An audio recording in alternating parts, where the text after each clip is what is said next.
Okay, so I just wanted to record some tips for lighting if you're going to be teaching remotely. So I'm going to use the webcam on my laptop, which is the worst thing I have because that's going to make the differences more noticeable. So just so you're situated, this is my setup. There's a window over here, and right now I have the shades drawn, and this is a fairly small, well, very small room, maybe uh, can I lay down here? Yeah, 6 feet by 5 feet, something like that. And I have these are moving blankets I'm using for acoustics on either side and the door behind me. Okay, so the basic idea is you want light coming from the front of you. So you don't want this situation over here in which you're backlit,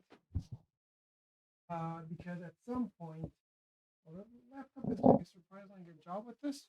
But if you have the open window, what's going to happen is um, it's going to look like you are in witness protection program because you're going to be back. So you don't want the light coming from the side because that creates a lot of contrast. See, one side of my face is very lit, the other one is very dark, and you want the light coming either from forward. It's going to take a little while to settle. Um, yeah, there you go. So coming from forward or coming even better a little bit from the side. And that way you have sort of a naturalistic 3D rendering of the face, which is kind of what you want, meaning that the shadow helps reconstruct the shape of your face. Now, the second thing is, if at all possible, you really don't want light to come from up above, because what that does, for example, if I do this, see how my eye is going to shade? Because the eyebrow ridge, that's what it's designed to do. It's designed to shade your eyes so you don't get glare. So as the light comes more from the front, you can see your eyes, which are important for transmitting emotion. So for example, now what I'm doing is closing the blinds, but lifting them so that light is only coming from the frontal aspect and not so much from the top, so directly in front. And this is going to bring out the eyes. Again, let me reset the camera. That should help it a little bit. Still overexposed. Now, this is the webcam. So what you want to do if you have problems like this is avoid, see if I block out stuff that's very bright, the stuff that's very dark.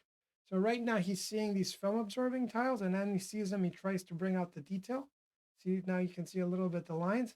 But to do that, he has to make it so bright that now I am, it's overexposing my face. So if you put something that's white, I mean, in this case, I'm just putting my hand. See, now my face looks correct. If it's showing the background being too dark, it's going to make it lighter. I have two lights here that I use if I'm doing like a seminar with Australia or something in the middle of the night. And this is a garage light, which is about 20 bucks and is a lot of light. And this one is the lamp. It's just a regular lamp and it's using slightly warmer light, but less light. So these are two options that you have depending on how good your camera is. You can use one or the other, but both are about 20 bucks. And so if I turn this one on, see what happens is it lights up the background and it's not um, as overexposed my face. But really, this is too dark for for as a background. Should try to avoid that. I'm going to put something over. It's probably going to be green screen in the end, so it doesn't really matter.